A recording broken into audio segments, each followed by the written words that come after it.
On part en Inde tous les hivers et cet hiver, on réorganise après quelques années d'interruption, on réorganise une retraite à Tiruvannamalai au pied de la montagne sacrée d'Arunachala. Wow. Arunachala qui est le maître de Ramana Maharshi, Bhagavan Sri Ramana Maharshi, donc un des plus grands maîtres du XXe siècle, des plus grands guides on pourrait dire, parce que maître c'est peut-être connoté. Et donc c'est un lieu vibratoire très fort. Arunachala, c'est une montagne, visible à l'œil nu, c'est une montagne. En réalité, c'est une incarnation de Shiva de feu, donc vraiment l'énergie de la transformation.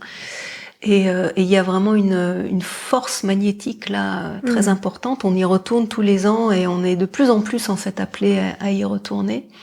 Enfin, notre cœur nous y appelle, on va dire.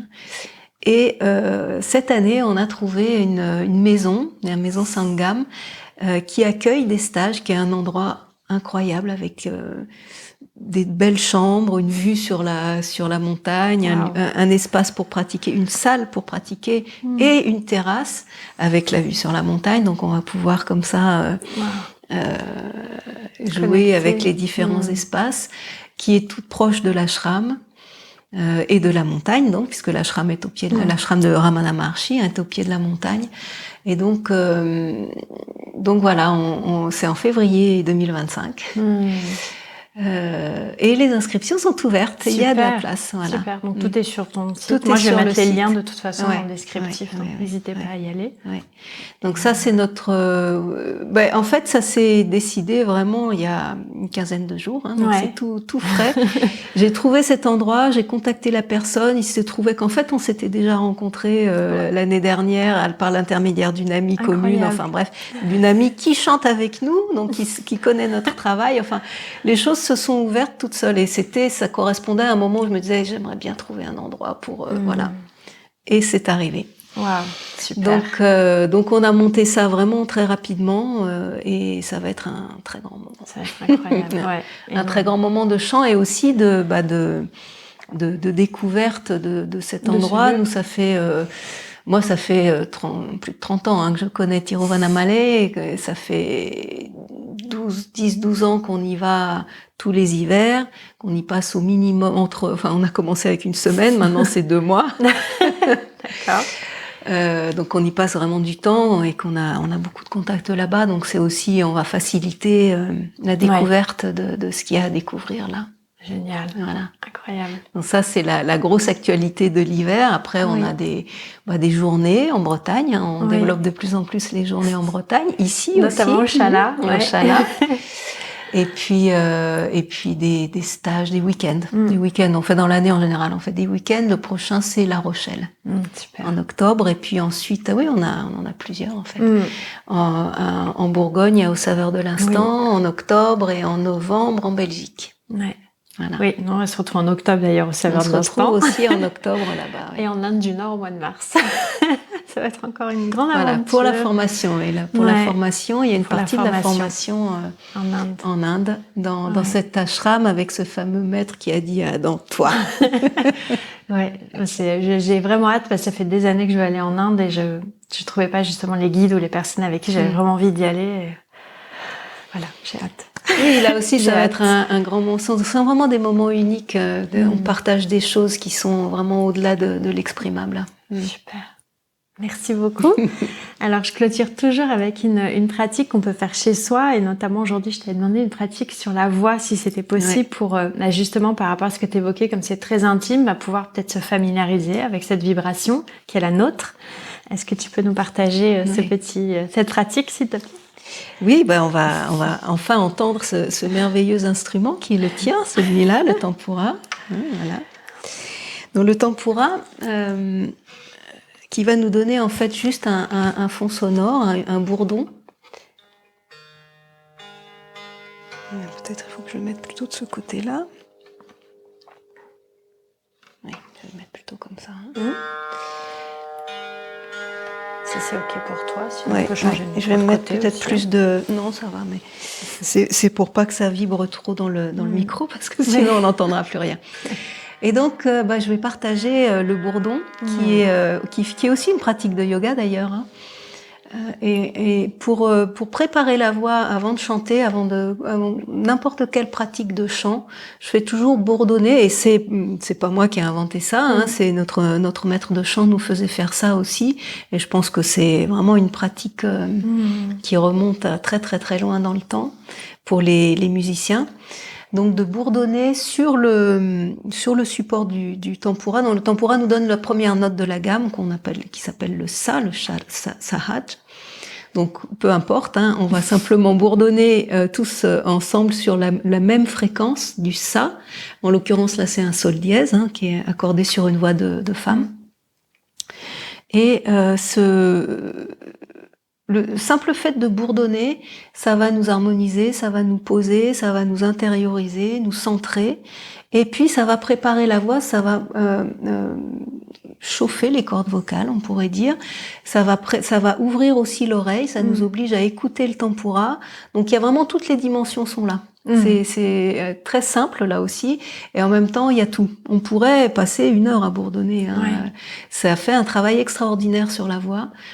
Donc voilà, je pense que c'est pas mal. Peut-être qu'on terminera avec un home, on verra. Mais déjà simplement de bourdonner. Voilà. Donc je vais quand même le mettre de ce côté-là. Ça sera à ta main. Voilà. Donc on peut garder les yeux fermés ou ouverts. Souvent je ferme les yeux.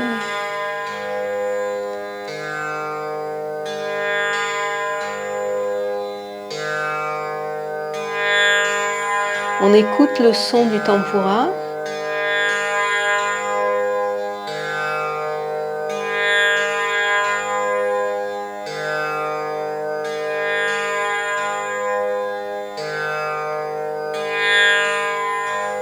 Et on va bourdonner comme pour reproduire cette fréquence dominante du tempura qui est le sa, la première note de la gamme.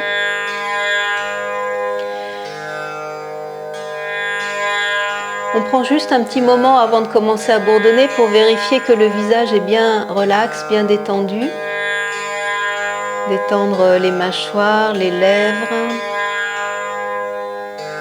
Détendre les tempes, les yeux, les sourcils. Le front.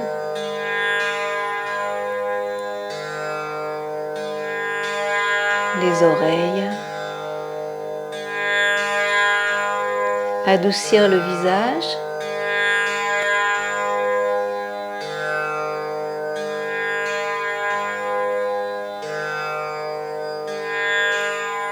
Respirez profondément, tranquillement.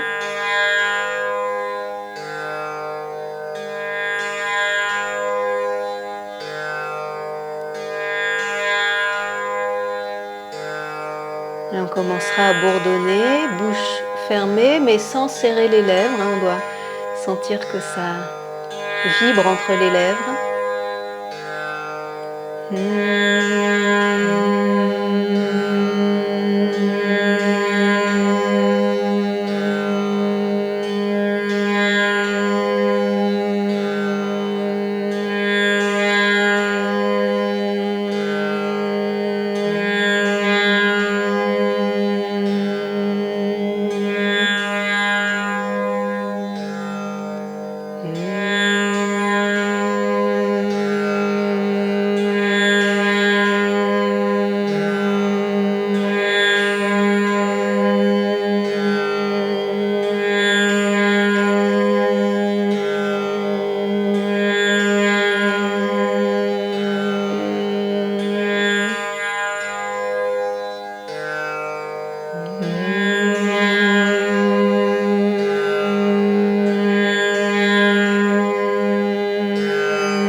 Exactement de la même façon, il suffit d'ouvrir la bouche sur un O, puis de la refermer sur le bourdon du pour chanter le mantra, le grand mantra qui contient tous les autres mantras. le Om. On prend une grande inspiration.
Merci infiniment. Merci.